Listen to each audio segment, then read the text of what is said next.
I'm Lisa Daisy Clark, and I am the Construction Budget Analyst for the Department of Facility Design and Construction, Fayette County Schools. I commonly refer to myself as the payment pusher.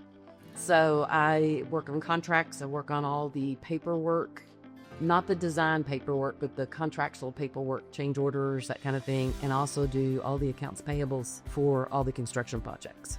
I've been with Fayette County Schools. I just started my 37th year, and I've been with Facility Design and Construction. I just started my 17th year. So when I started, had a different director, never heard of eComm.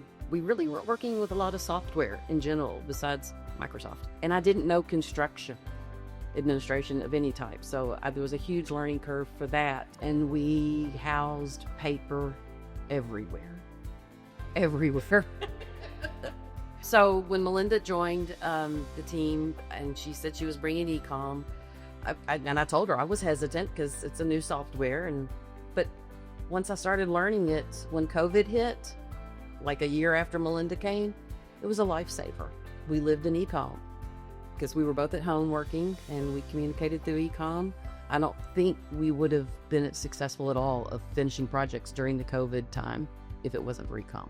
I'm not exaggerating when I tell you we used to go through reams of paper because everything that was communicated via email was printed. So if a question came up, then it was up to us to go to the files and actually look for something if we couldn't find it in the email.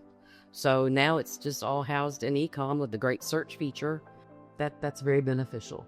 But I can go into eComm now and look at a purchase order, for example, and see how much has been paid, what the balance is. So it's reduced paper immensely, which is a cost savings. It's really simplified processes in my job. It's all in one place. If there's a hiccup, it's easy to send something back. You're not making phone calls. You're not sending separate emails. The notifications are within the system. It's just simplified finding information and processing information. And we're all on the same page and looking at the same things when there's a question. eComm comes with a standard set of project logs, design phase documents, bid documents, RFIs, ASIs, change orders. We found that we need more than that for specific things for our projects. So Lynn Imaging created more project logs within that system. And then it's not intuitive of where to put some things. So I made a cheat sheet that said, okay, for this project log, bid documents, and I bulleted items that go into that project log. And then KDE approvals, I bulleted the types of items.